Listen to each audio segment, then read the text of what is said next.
Bitcoin bottom is getting close here, and it's looking quite good for Bitcoin. It's so important that you don't get fooled here, because the chart is actually looking very good for Bitcoin here. We are seeing a lot of indicators which are currently showing us that yes, that bottom is getting very close, and that's what I want to discuss within today's update video. We will discuss a lot more than only that. We will also take a deep dive in the latest news hitting the market, in Ethereum, and a little into altcoins. So from there, guys, make sure to first of all subscribe to the channel and watch and like my latest YouTube video, and then we can dive in towards the most important content. Since the Bitcoin bottom is getting very close here, and my thesis since the last video hasn't changed here. I still think that the Bitcoin bottom is getting close, and ultimately we are in for a new major Bitcoin move higher.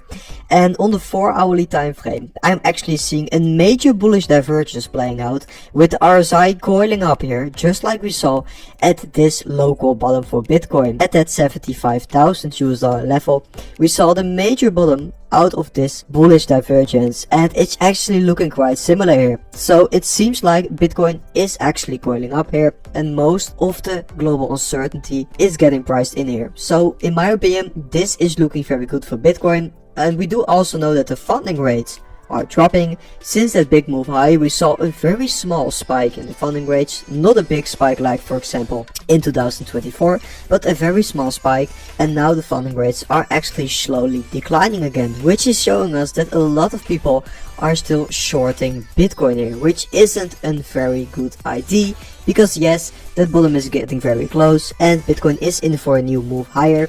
For example, out of this major head and shoulders pattern which Bitcoin basically created over the last few months. And Bitcoin is now dropping in that right shoulder here. We have dropped in that shoulder, we are bouncing out of it, and actually we are looking at the neckline of all-time high resistance here. And once we break those levels, I do ultimately think that Bitcoin could be in for a major and much bigger move here, because yes, this is looking very bullish for Bitcoin still. We do know that still the retail interest for Bitcoin is so insanely low here. There's so much potential to see a new bigger move to the top side here. So yeah guys, in my opinion, it's starting to look quite good for Bitcoin on that technical perspective. Bitcoin is still trading within this range, which is very important to be aware of. We are trading below the mid-channel resistance here, and ultimately you do want to see Bitcoin reclaiming that before making a new move higher towards, for example, that range high, and from there maybe even initiating another major move higher. This is the most important level to clear, of course, but this range high and this range low will stay both support and resistance until proven otherwise here. So this is still the most important consolidation box for Bitcoin.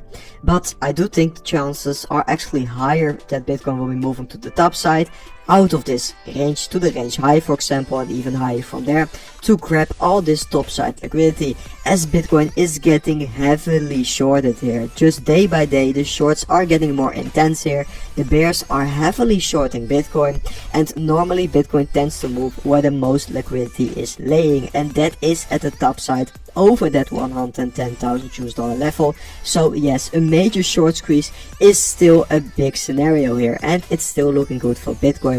Yesterday we saw that the Federal Reserve didn't change the rates here, so yeah, that isn't very bullish for Bitcoin, of course, but the market was expecting this was the consensus. So yeah, not very interesting. Back in towards the most important content, since I do want to talk a little bit about Ethereum here, because yes, BlackRock is once again buying lots and lots of Ethereum. The inflows are turning quite positive again. Of course, it's not what we saw before the big dump, but we are seeing new major inflows into our Ethereum ETF. So ultimately that is making me very bullish here. I do think this is a trend you do want to see continue for Ethereum, that institutional accumulation is going to be a key indicator of that Ethereum price action in the near future here.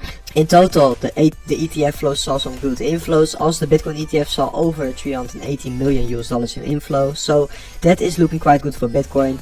And yeah, for Ethereum it's also looking okay here. So let's hope this trend is about to continue here. Once again, if we take a look into that Ethereum price action, also Ethereum is still trading in this range. It's a little bit boring, but if you take a look into history, we can see that the last time Ethereum was trading in a quite similar range in 2024 was before that big pump to the upside at the beginning of 2024, where we also saw this major fake out at the top side. We saw a bounce back down. Here we also saw the major fake down at the top side, move back down, and I do ultimately think that for maybe we could see a new major move higher for Ethereum, because yeah, Ethereum has been showing a lot of strength. So I ultimately do think that yes, that big move is actually inevitable here. Ethereum has been calling up for a while. I do think we are getting very close for a new move, which could also be very bullish for altcoins here, guys. Also, the Ethereum first Bitcoin chart is still coiling up here in this ascending triangle. This super important support level was held here. We are still consolidating. So yes, this is still looking quite good for Ethereum, and there is definitely not too much reason to be panicking about the markets here. And I do still think in this last phase of the cycle, that's the phase where we are about to see the most exponential gains for altcoins, because that's how it has always been during the last altcoin season. We've always saw the most exponential gains in this ending phase of the cycles, and basically we aren't even there yet. So there's still a lot of time to, for example, just like in 2021, see a major bounce back for altcoins to the top side and still be getting a big altcoin season, because the monthly returns for both Bitcoin and more importantly Ethereum are showing us that in these big bull market years, after those halving years, we always see some exponential returns in the second half of the year. So I don't think it will be any different this time around here. And guys, that was it for this update video. I hope you guys enjoyed this update video, and I will see you guys in the next update video tomorrow. Trading is never as easy, but who say you can't have fun? In every minute you lend, the more you will enjoy. As you grow up in this industry, you will find yourself and surround yourself with people who will help you to grow up as trader. It's hard in the first place, but I am sure you will be successful as a trader. Always remember, trend is your friend.